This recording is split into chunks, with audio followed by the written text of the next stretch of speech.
Certainly. Here's the punctuated version of the text.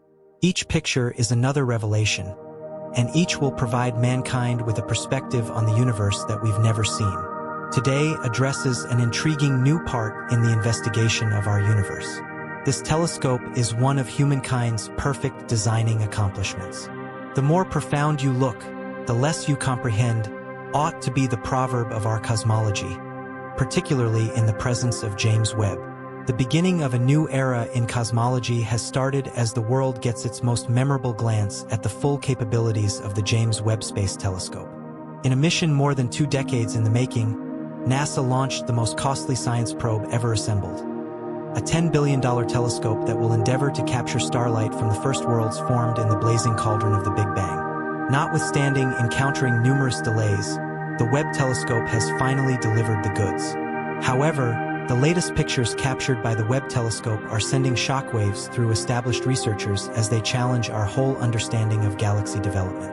All of a sudden, we realize that we might need to rework all of the textbooks about the start of the universe. Join us as we dive into Webb's most recent pictures, showing another universe at the edge of the universe. The generally accepted understanding of the universe is this: around 13.8 billion years ago, the Big Bang occurred. In its initial seconds, the laws of physics as we understand them didn't apply. All that would ultimately become matter burst forward in a matter of seconds.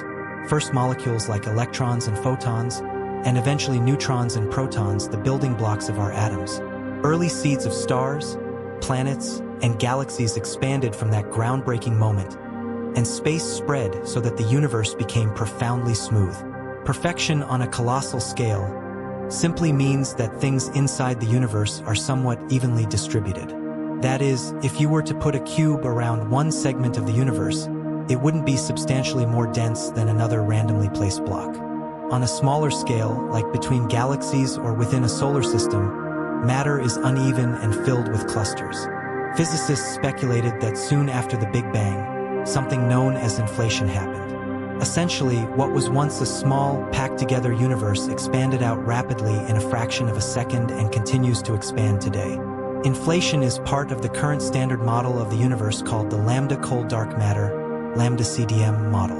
In lambda CDM, the shape of the universe's expansion looks like a funnel. It's wide at the top, growing and spreading further out over time. That's one interpretation.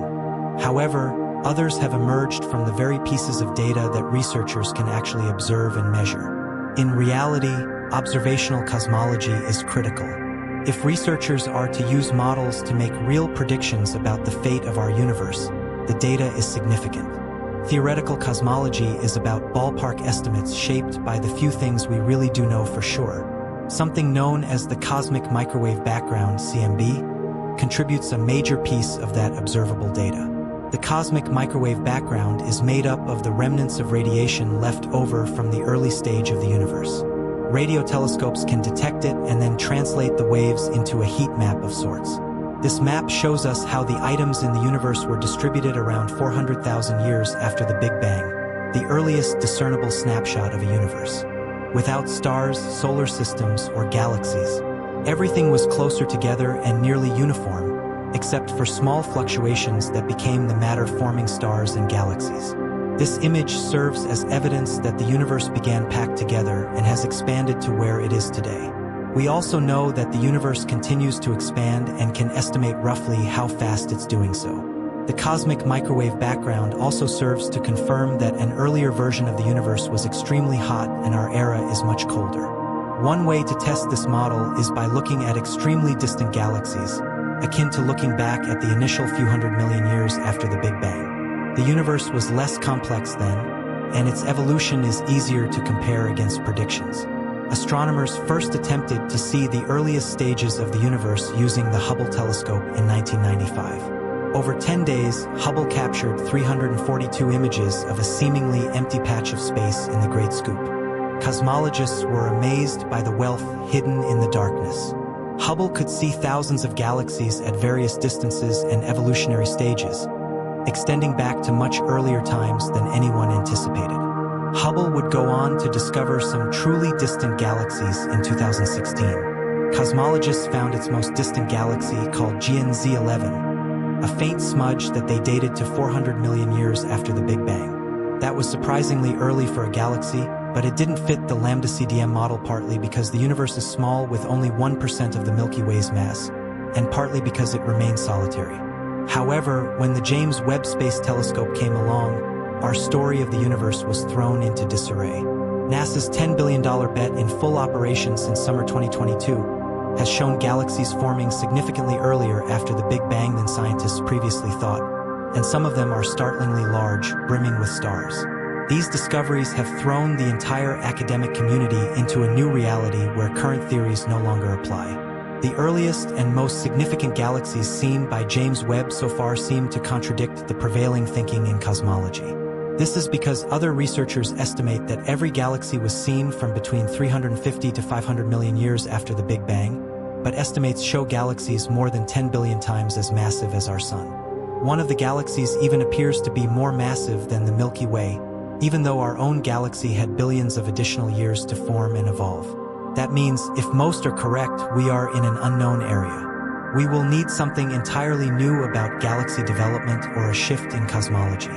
One of the most extreme possibilities is that the universe was expanding faster shortly after the Big Bang than we expect, which could require new forces and particles. We think we understand how gas, which is atom-based matter, falls onto these early galaxies and how star formation regulates and prevents future gas from falling in. There's a limit to how quickly material can accumulate onto these objects, and although certain conditions can lead to an object briefly exceeding that limit, it shouldn't be sustained over long timescales. Indeed, we normally see a maximum of 10% of gas converted into stars.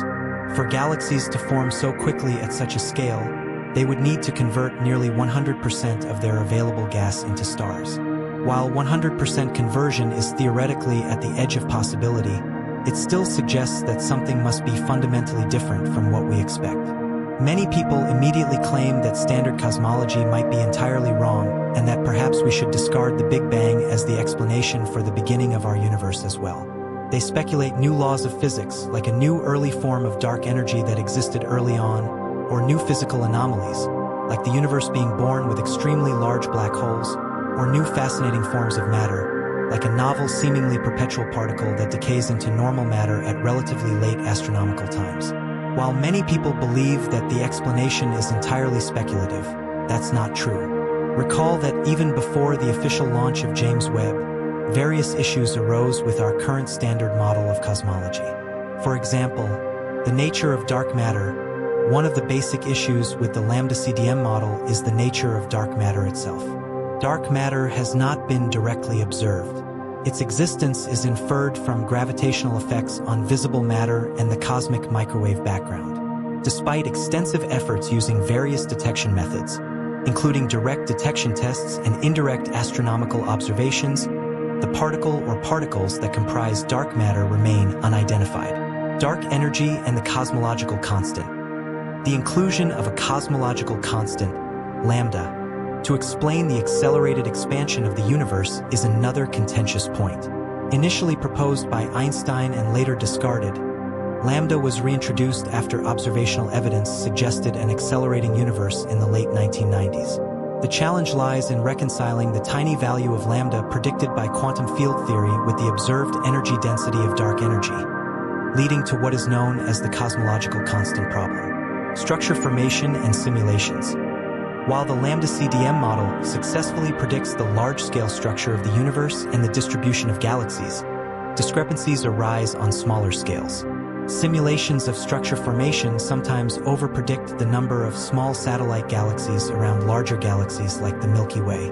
This missing satellite problem suggests either an incomplete understanding of dark matter or the need for additional refinement in simulations, such as including baryonic physics more accurately. Cusp versus core problem. Another issue within the Lambda CDM framework is the cusp versus core problem in the density profiles of dark matter halos.